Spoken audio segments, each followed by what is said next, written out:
It happened again! Oh! Oh, it happened again! And you better be afraid now!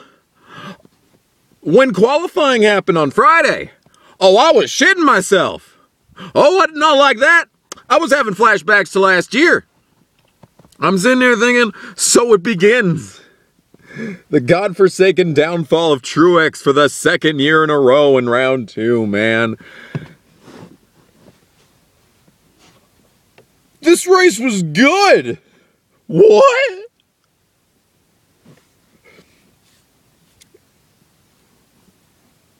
And Alex Bowman won too? Oh! What a good week! It's been a long time since a series of fortunate events have happened in these races. Wow! This is a stark turnaround. Yeah. Good. I approve. Wow, I can't say enough. This is what I wanted to say during Darlington. This is what I wanted to say when every single godforsaken week you see people always like, oh, it's just the car. It's terrible. I mean, how could he win 10 races in 2 years if he's a good driver? I mean, that just doesn't make any sense. And now here we are, another win, and it didn't even look like it was going to get a top 10 on Friday. We're sitting here in victory lane. I was hoping for a 10th at best. I went into today thinking, if he gets a 10th place, I'm going to be happy. I just want him to keep having top 10s in every mile-and-a-half track race this year. He won! What is happening? And how was the race good? You see, the biggest problem is that the leader couldn't get past. I mean, I think the only time there was a pass for the lead on track all day was when Harvick took the lead on like lap 20. And then it was all pit stops. This race was won and lost on pit road without a doubt. And what a colossal, oh my goodness, good job, pit crew. This is so strange. 2 years ago, I was like, why? We could do so much if it weren't for this pit crew. And now I'm sitting here like, we only won because of the pit crew. What is happening? It's like I've entered opposite land. I went to sleep last night. It must have been, I don't know. Yeah, I don't know. It's opposite land. It's opposite land. Truex qualifies outside of the top 10, then wins. Oh, and Alex Bowman won too. We are certainly in opposite land after last week. Oh, he didn't blow out the tires this week. Okay, what's the excuse going to be now? That's what I'm waiting to find out. What's the excuse going to be? Did you see Cole? He's got a freaking beard on, man. He's beating me in the beard game. I need to start grooming this if I'm going to be beating Cole in the beard game. I saw him in victory lane and I'm thinking, what's Matt doing in victory lane? Matt, you didn't win. What are you doing? Matt, what a disaster. But anyway, wow, man. I can't say enough. This race was good. Not great. It's the best Charlotte race that I've seen in years. Best one in memory. I mean, you don't remember many Charlotte races. They were all just boring. They're all just boring. And there were kind of multiple lanes today. Not really, but almost. You could see where the advantage was to run the lowermost lane because the middle of the lane was clearly the best part of the track. But even on restarts, you could see how much power the way outside lane have. I'm surprised that more people didn't try the way outside lane. Because you can see power on restarts. I mean, it was just something else. It was just something else is what it was. But it's just lack of passing for the lead. It's clear that there were many cars faster than the leader at all times during the race. And I think the best part about the race is that the leader couldn't get that far out. Like, even really, really strong cars like the 42. Once Larson got to the lead, Truex dropped back, I think, at most a second, 2.5 seconds. And any little, slight mistake would have resulted in another battle for the lead commencing. The problem is you just couldn't pass for the lead. So Charlotte was close to being a good race. Close to having good racing, but this was a crazy race. There was a lot of very unusual things that happened today. Lots of stuff that you just don't see. There were several drivers that got taken out in wrecks. You don't see many wrecks that take out cars that often anymore. We saw I think a good 3 of them, plus Buescher wrecking at the end. I mean, that was a lot of wrecks.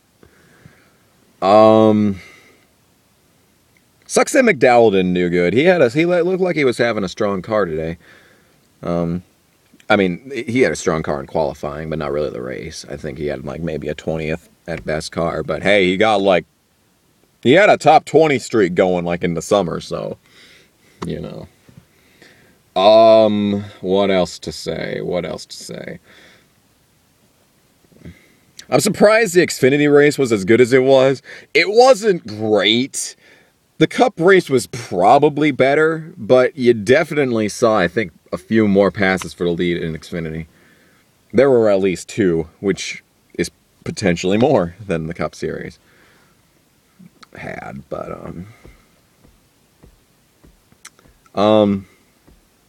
stellar work on pit road. I can't say that enough. That was beautiful. It's, like I said, 2015 and 2016, it's like thinking back to those years and how afraid I was every single time on the final pit stops, or every pit stop. I'm just terrified. I mean, you may as well just turn off the TV and pray that something isn't going to happen. And to see them performing as well as they are, to not have mistakes is good enough, but to be that good. Top pit crew of the day, probably. I mean, easily top pit crew of the day. But just thinking back, even as soon as a year ago, as recently as that, and to think now, it's going on pit road, I don't think, oh no, the race is over now. I'm yes, the race is over now. There's no way Truex could lose. But I love the auto owner's car. How many times do I have to say this? The auto owner's car is the best one on the team. I don't care about Chicagoland. The auto owner's car is top tier. Oh my God, can we take this car to every race? That is what I'm talking about. I love the auto owner's car. And to see auto owners stepping up as a sponsor, it's so good. Oh man, what a stark contrast. What just a turnaround for last week even. I mean, I wasn't depressed that Kyle Busch won. I actually found it a little funny. Not gonna lie, found it a little funny. But yeah.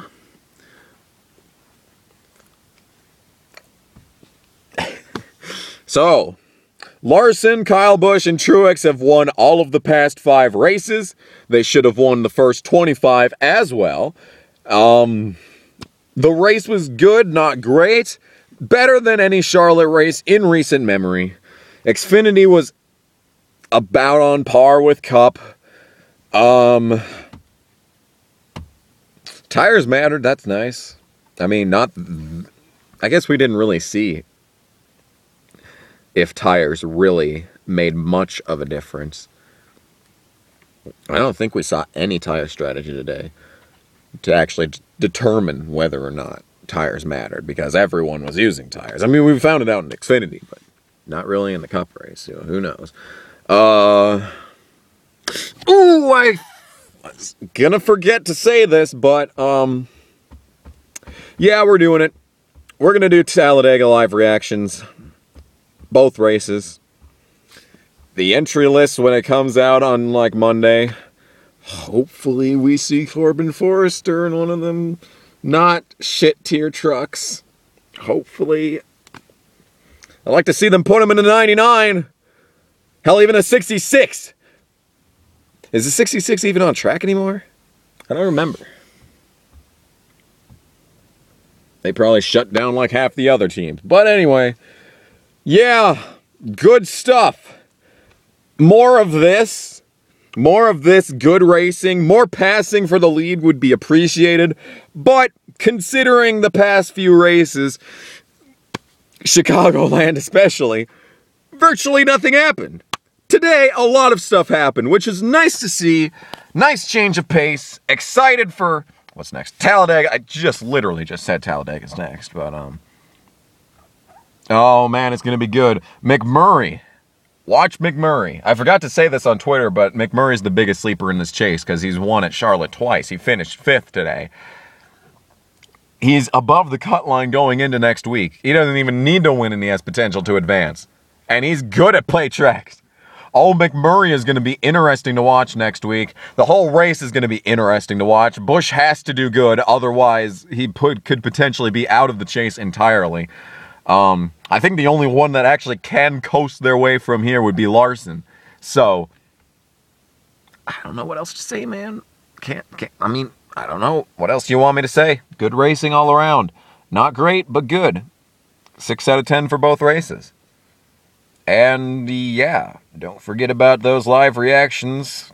We will be here Friday and well, not here, obviously. I will not be in the car doing live reactions, but we will be on the channel live for all that hot, sexy Talladega action. Hot, sexy, no pressure Talladega action. There we go. That's what we're looking for. That's what we're looking for right there. Yeah, that's what we're looking for. Anyway, yeah, not much else to say. And ARCA comes back in 2 weeks. Why is it so long for ARCA to happen? I can't wait for ARCA. Terrio is working on the most dominant season in ARCA history, and he doesn't even have the best car on the track. I mean, what else can I say? He's amazing. He should be in the Xfinity Series next year, but won't be because leeches. I love leeches, don't you? Anyway, why am I still here? Yeah, I'm leaving. Bye. Good race. Truex wins again. He's gonna run out of room on that pillar for those on that post. Actually, is it a pillar? It's both pillar and post, isn't it? It's not even. It's the. Okay. It's this. He's gonna run out of room there, but before the season's over. Right here. That's where he's gonna run out of room at. Love this car. Look at it. It's not a Toyota, so I'm kind of not being brand loyal, but who cares? Oh, and here's a Dodge. Hopefully they return to NASCAR someday.